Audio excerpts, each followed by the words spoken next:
Hello students, देखें अब इस यूनिट के अंतर्गत हम लोग चर्चा करेंगे विश्व कृषि पद्धतियाँ। अब जैसा कि पूर्व में हम लोग चर्चा करते आए कि जो कृषि क्षेत्र से संबंधित जितने भी तत्व हैं, चाहे वो फसलों का उत्पादन हो, बागानी कृषि हो, अर्थात जो बागानी कृषि के उत्पाद होते हैं, फल फूल सब्जियां या अन्य जो उत्पाद हैं वो हो, या फिर पशुपालन हो, इन सब का उत्पादन प्राकृतिक और मानवीय कारकों से प्रभावित होते हैं। तो इन कारकों को ध्यान में रखते हुए, प्राकृतिक और मानवीय कारकों को ध्यान में रखते हुए, इसके साथ-साथ जो माँग है उसको भी ध्यान में रखते हुए, विश्व के अनेक विद्वानों ने कृषि पद्धति का सीमांकन किया या समेकन किया कि कौन-कौन सी कृषि पद्धति कहाँ होती है। तो जो भी कृषि पद्धति अपनाई जाती है जिस भी क्षेत्र में, वहाँ के प्राकृतिक और मानवीय कारकों का प्रतिफल होती है। ये भली-भाँति से हम लोग जान चुके हैं। तो जिस क्षेत्र में जिस प्रकार की प्राकृतिक प्रवृत्तियाँ हैं और मानव की परचेजिंग पावर या उसकी आवश्यकता, उस प्रकार से कृषि पद्धति को अपनाया जाता है। और मूल रूप से प्राकृतिक परिस्थितियाँ जो हैं, कृषि पद्धति को निर्धारित करती हैं।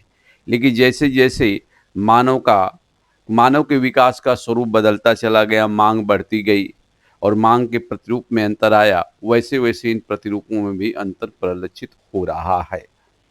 लेकिन अगर विश्व कृषि पद्धति की बात करें, तो अलग-अलग क्षेत्रों में अलग-अलग पद्धतियाँ अपनाई गई। कहीं स्थानांतरित कृषि है, कहीं सघन पशुपालन है, सघन कृषि है, तो कहीं सघन कृषि की जा रही है लेकिन वो जीविकोपार्जन है, कहीं मिश्रित कृषि है, कहीं विशुद्ध रूप से पशुपालन किया जा रहा है। तो इनको ध्यान में रखते हुए अलग-अलग विद्वानों ने इन पद्धतियों के आधार पर ही विश्वव्यापी कृषि का प्रादेशिकरण प्रस्तुत किया। तो इस आधार पर अगर हम देखते हैं इन तत्वों को, तो डी विटलसी के द्वारा जो प्रस्तुत कृषि विश्व कृषि प्रदेश या प्रादेशिकरण की जो प्रवृत्ति उन्होंने अपनाई और प्रस्तुत की, वो महत्वपूर्ण है। और वास्तव में जो प्रदेश प्रादेशिकरण उन्होंने किया, डी विटलसी साहब ने उसमें अलग-अलग प्रकार की कृषि पद्धतियों को ही मूल रूप से आधार बनाया। लेकिन उसके अंतर्गत अगर सापेक्षिक आधार हम देखते हैं, तो कुछ अन्य 5 आधारों को इन्होंने अपनाया। और डी विटलसी साहब ने संपूर्ण विश्व में 13 कृषि पद्धतियों का अध्ययन किया और उसी आधार पर विश्व कृषि प्रदेश का निर्धारण किया। और सामान्य रूप से देखा जाए तो जो अन्य विद्वानों ने कृषि प्रादेशिकरण या कृषि पद्धति को प्रदर्शित करने के लिए जो विधि अपनाई, उसमें से सबसे ज़्यादा मान्य डी विटलसी की है। तो डी विटलसी के वर्गीकरण के आधार पर, उनकी संकल्पना के आधार पर हम विश्व कृषि पद्धति का अध्ययन कर सकते हैं और उसमें मूल जो तत्व, उस पर हम क्या करेंगे, चर्चा करेंगे। तो देखें, जो डी विटलसी साहब ने जो कृषि प्रादेशिकरण या कृषि पद्धतियों की बात की, उसका मूल आधार क्या था? पहला है फसल तथा पशु साहचर्य। कहने का मतलब जो फसलों का उत्पादन करते हैं, पशु पालन करते हैं, उनके मध्य क्या संयोजन है, कॉम्बिनेशन है। दूसरा है भूमि उपयोग की गहनता, कि किस क्षेत्र में किस प्रकार की भूमि का हम अधिक से अधिक उपयोग कर रहे हैं और उसका प्रतिरूप कैसे बदलता जा रहा है। तीसरा है उत्पादों का प्रसंस्करण, निस्तारण और विपणन। जो उत्पाद हैं उनको हम कैसे प्रसंस्कृत करते हैं, प्रिजर्व करते हैं, उनका निस्तारण कैसे करते हैं और फिर उनका हम विपणन करते हैं, तो उसमें स्थिति क्या है। इसके साथ साथ कृषि क्षेत्र में यांत्रिकरण का स्तर क्या है, मशीन का उपयोग हम किस स्तर पर कर रहे हैं। और पांचवा है कृषि संबंधित अन्य अवसंरचनाएं, चाहे वो रोड हो, नहरों का निर्माण हो या अन्य अवसंरचनाएं हैं, उनको इन्होंने ध्यान में रखा। और इस आधार पर इन्होंने क्या किया कि संपूर्ण विश्व में 13 कृषि पद्धति का अध्ययन किया। उसी आधार पर इन्होंने प्रादेशिकरण भी कर दिया, जैसा कि हम देखेंगे। देखें, डी विटलसी साहब ने 13 कृषि पद्धति, 13 प्रकार या 13 कृषि पद्धति या प्रदेशों का उल्लेख किया। कौन कौन है? चलवासी कृषि या चलवासी कृषि प्रदेश, जहाँ पर चलवासी कृषि पशुपालन, एक तरह से पशुचारण का प्रचलन है। इसके बाद है व्यापारिक, फिर स्थानांतरित कृषि, आदिम स्थानबद्ध कृषि, चावल प्रधान सघन जीविकोपार्जन कृषि, चावल विहीन सघन जीविकोपार्जन कृषि, वाणिज्यिक रोपण कृषि, भूमध्य सागरीय कृषि, वाणिज्यिक अन्न कृषि, वाणिज्यिक पशुपालन फसल कृषि, मिश्रित कृषि, वाणिज्यिक डेयरी कृषि और विशिष्ट उद्यान कृषि। तो जैसे कहा गया कि पहला है चलवासी पशुचारण कृषि। तो ये कृषि या इस प्रकार की कृषि पद्धति जहाँ पशुचारण हो रहा है और वहाँ के लोग चलवासी हैं, कहने का मतलब वो एक स्थान पर स्थिर नहीं रहते हैं और अपने उनका जो मूल व्यवसाय है पशुओं का पालन, और पशुपालन उनका डिपेंड है घास के मैदानों पर, जो प्राकृतिक घास के मैदान है, उनका कोई अपना घास का मैदान नहीं है, तो उस क्षेत्र में विचरते रहते हैं, चाहे वो खिरगिज लोग हैं, बद्दू लोग हैं अरब का, या बर्बर लोग हैं।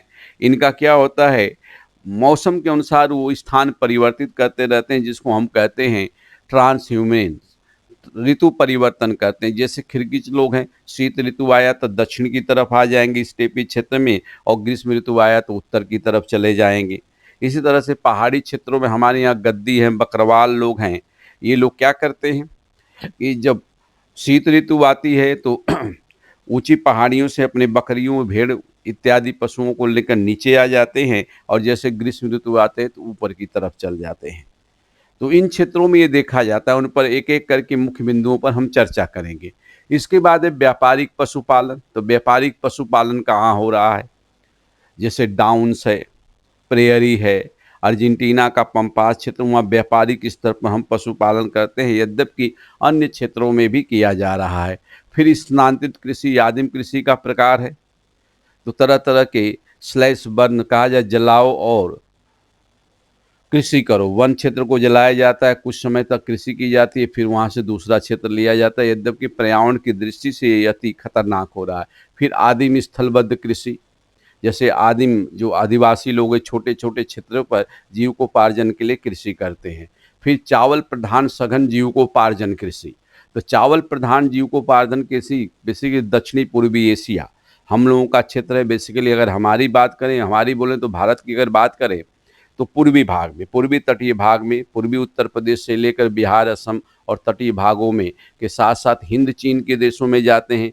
थाईलैंड है, मलेशिया, इंडोनेशिया, फिलीपींस, जापान तक हम चले जाते हैं। लेकिन जापान से जैसे कहा जीविकोपार्जन, तो यहाँ सघन कृषि होती है, और इन क्षेत्रों में बेसिकली जो हिंद चीन के क्षेत्र हैं या हमारे सार्क कंट्री में जो चावल उत्पादक देश हैं, ये छोटे और सीमांत हैं, तो ये जीविकोपार्जन के लिए चावल की कृषि करते हैं।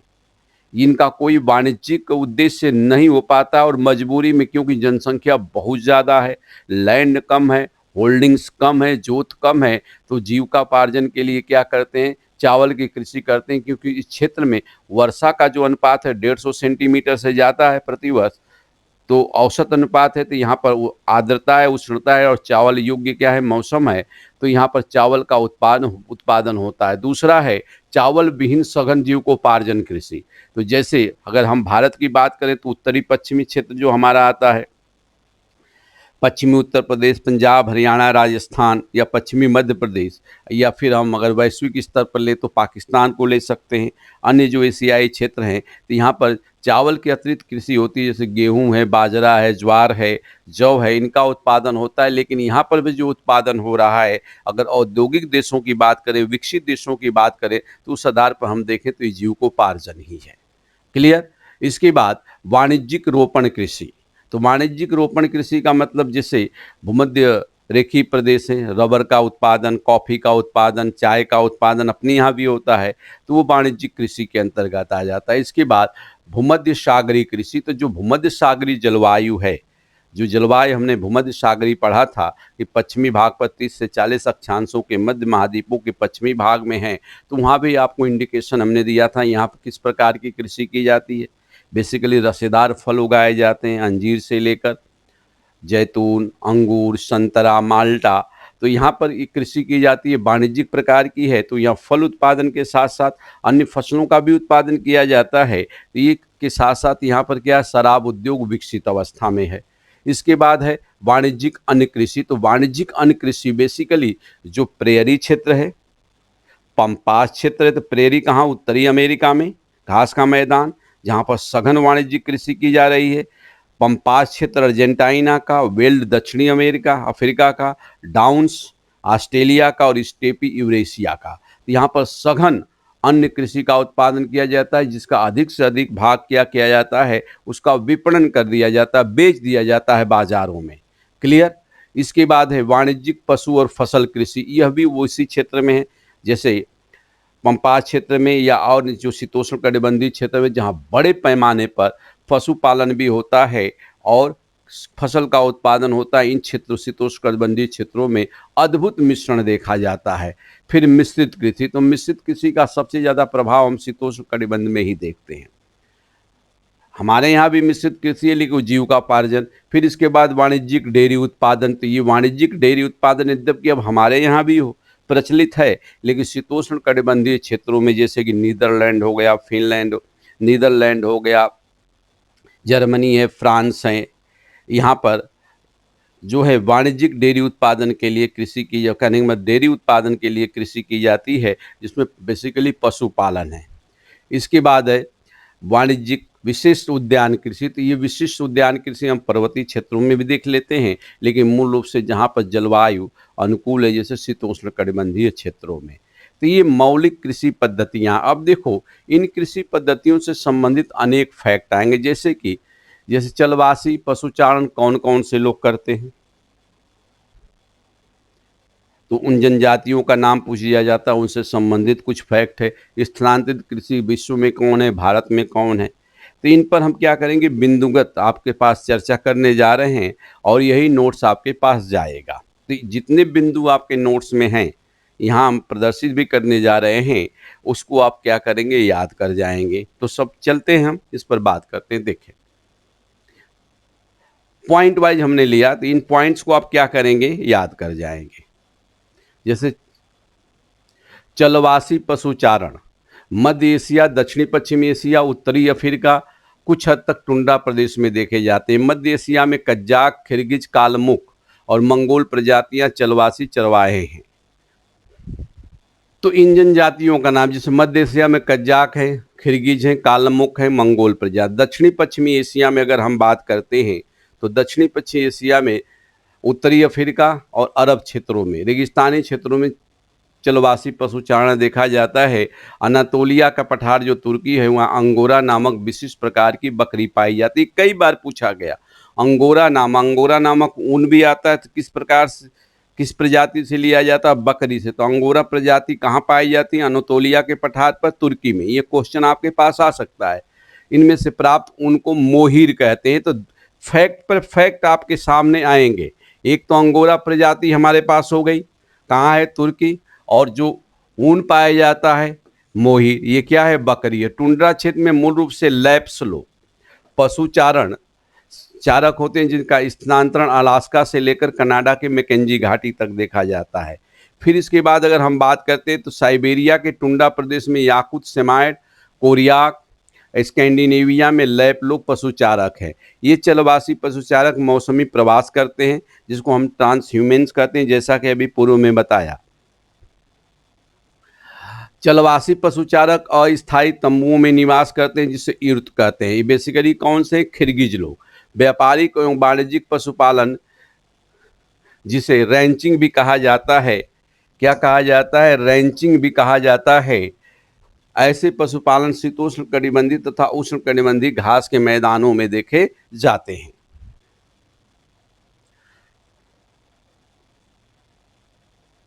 अब देखो, शीतोष्ण कटिबंधीय घास के मैदानों में अनुकूल परिस्थितियों के कारण कृषि और पशुपालन का अद्भुत मिश्रण पाया जाता है।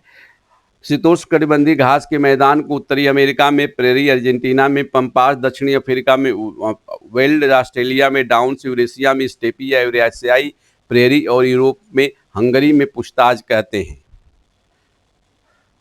एंडीज पर्वतमाला के पूर्वी ढाल पर घास युक्त मैदान को ग्रान चाको कहा जाता है। शीतोष्ण कटिबंधीय घास के मैदानों में पशुपालन दूध के साथ साथ मांस के लिए किया जाता है।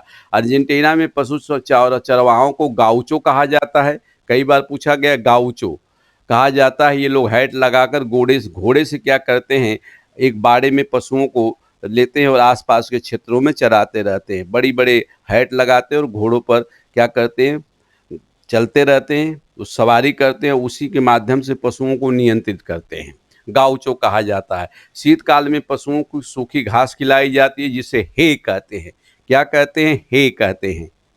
ये टर्म्स आपसे पूछा जा सकता है। उष्णकटिबंधीय घास के मैदानों को कहाँ कहाँ क्या कहते हैं देखें। ब्राजील में कैंपोस, वेनेजुला में नालोज, अफ्रीका में सवाना और ऑस्ट्रेलिया में ऑस्ट्रेलियाई सवाना कहते हैं। स्थानांतरित कृषि, जिसे स्लैश बर्न कृषि कहा जाता है, स्लैश बर्न कृषि भी कहा जाता है। पारंपरिक कृषि है जो सामान्यतः आदिवासियों द्वारा जंगलों को जलाकर की जाती है। अलग अलग क्षेत्रों में स्थानांतरित कृषि को अलग अलग नामों से पुकारा जाता है। तो पहले हम वैश्विक संदर्भ में देखेंगे। तो देखें, वैश्विक संदर्भ में हम देख रहे हैं, लादांग कहाँ कहेंगे? मलेशिया इंडोनेशिया, जूमा सुमात्रा इंडोनेशिया, हुमा जावा इंडोनेशिया, मिल्पा मध्य अमेरिका मैक्सिको, रोका ब्राज़ील, कोनको वेनेजुएला, टावी मेडागास्कर, कैंगीन फिलीपींस में, मोजले जायरे तथा मध्य अफ्रीकी देशों में। ये सारे नोट्स आपके पास जा रहे हैं और याद कर लेंगे। फिर इसके बाद आपके पास क्या है? चिल्ते नेन मध्य अफ्रीका में, तुंगया म्यांमार में, चेना श्रीलंका में, लोगन पश्चिमी अफ्रीका में, लोगन न्यूगास सूडान में, तमराल थाईलैंड में, रे लाओस और वियतनाम में, बेरबको तथा कोमिल कहाँ? मैक्सिको में, चितमिन जाम्बिया में। तो ये जो 18 हमने दिखाया, ये लिस्ट है आपके लिए, किसके लिए? वैश्विक संदर्भ में। इसी तरह भारत के संदर्भ में अधिकतर का नाम आप जानते भी हैं। यहाँ देखें, भारत की स्थानांतरित कृषि झूम कृषि पूर्वोत्तर राज्यों में, वेवर दहिया पोडू या पोडा मध्य प्रदेश और छत्तीसगढ़ में, वेबर दहिया पोडा कहाँ पर? छत्तीसगढ़ मध्य प्रदेश, पोडू कोमनवीगा तथा धावी उड़ीसा में, कुमारी पूनम पश्चिमी घाट केरल में, बलरा तथा बात्रा राजस्थान में, जारा एरका दक्षिणी भारत में। तो इन यहाँ से क्वेश्चन आपके बनते हैं, एक तो घास के मैदान से, और जो तथ्य बताया गया अंगूरा वगैरह, तो ये तथ्य आपसे पूछे जाते हैं। इन तथ्यों को आप याद रखेंगे। और स्थानांतरित कृषि, आदिम स्थलबद्ध कृषि, जैसे कि बताया तीसरे नंबर पर थी। आदिम स्थलबद्ध कृषि उपोष्णकटिबंधीय पठार तथा उच्च भूमियों पर देखी जाती है। यहाँ भी ऋतु प्रवास का प्रभाव देखा जाता है। चावल प्रधान सघन जीविकोपार्जन कृषि दक्षिणी पूर्वी एशिया में, यहाँ पर लगभग विश्व का 90% चावल उत्पादित किया जाता है। जैसा कि बताया कि सीमांत छोटे किसान हैं, चावल उत्पादन करना हमारी मजबूरी है और उसी का हम उपयोग भी करते हैं खाद्यान्न के रूप में। चावल विहीन जीविकोपार्जन अपेक्षाकृत शुष्क क्षेत्रों में, जैसा कि बताया, जहाँ गेहूँ जौ बाजरा का हम उत्पादन करते हैं, एशियाई क्षेत्र में विकासशील देश। देखें, वाणिज्यिक कृषि रोपण कृषि शीतोष्णकटिबंधीय जलवायु में प्रचलित है। भूमध्य सागरीय मूल रूप से रसेदार फलों का उत्पादन किया जाता है। ये क्षेत्र फल उत्पादन के साथ साथ शराब उत्पादन के लिए जाना जाता है। शराब वाणिज्यिक अन्य कृषि मुख्य रूप से शीतोष्णकटिबंधीय घास के मैदान में की जाती है, जैसे प्रेरी है, डाउन्स है, स्टेपीज है यहाँ पर। इसके बाद वाणिज्यिक पशुपालन और फसल भी शीतोष्णकटिबंधीय क्षेत्रों में प्रचलित है। इन्हीं क्षेत्र में वाणिज्यिक डेयरी कृषि भी की जाती है। अर्जेंटीना में बड़े बड़े कृषि फार्मों को, यानी जो पशुपालन फार्म है, उसको एस्टांसिया कहा जाता है। यह भी क्वेश्चन आपके पास आ सकता है। इसके बाद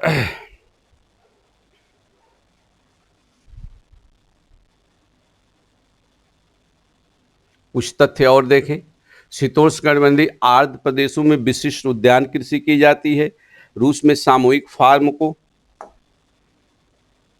कोलखोजी कहते हैं, जबकि राजकीय फार्म को सौखोजी कहते हैं। चीन में राजकीय फार्म को कम्यून कहा जाता है। ये सारे टर्म आपको याद करने हैं। यूएसए में तटीय प्रदेशों में फल सब्जी का जो उत्पादन होता है, उसको हम ट्रक फार्मिंग करते हैं, क्योंकि ट्रक के माध्यम से ये बाज़ारों तक पहुंचते हैं। ब्राज़ील में काफ़ी के बागानों को फेजेंडा कहते हैं। मिस्र में जो किसान फसल का उत्पादन करते हैं, उन्हें फिल्लाह कहते हैं। इजराइल में सामूहिक फार्म को किबुत कहा जाता है। किबुत जिम क्या कहा जाता है? किबुत जिम। भारत में विटेल्सी के वर्गीकरण के आधार पर जसवीर सिंह तथा ढिल्लो ने 13 कृषि प्रजातियों का विवरण दिया है। तो जो इन पद्धतियों से संबंधित आपको तथ्य आपके सामने प्रस्तुत कर दिए गए, यहाँ बात भी आपसे हो गई और संबंधित जो कारक है पीछे चर्चा भी हमने कर लिया। तो विटलसी साहब का मान्य है कितने आधार दिए 5, तो 5 आधारों को देखने, प्रकार कितने दिया 13, उनकी मुख्य मुख्य बातें क्या है आपके सामने प्रस्तुत कर दी गई। यही नोट्स आपके सामने चला भी जाएगा क्वेश्चन के साथ, तो आराम से आप कर लेना। क्लियर? तो ये कृषि वाला सेक्शन आपका क्या हुआ, फिनिश हुआ according to your syllabus. According to your syllabus आपके पाठ्यक्रम के अनुसार कृषि भूगोल का जो भी संबंधित टॉपिक थी ये पूर्ण हो गई।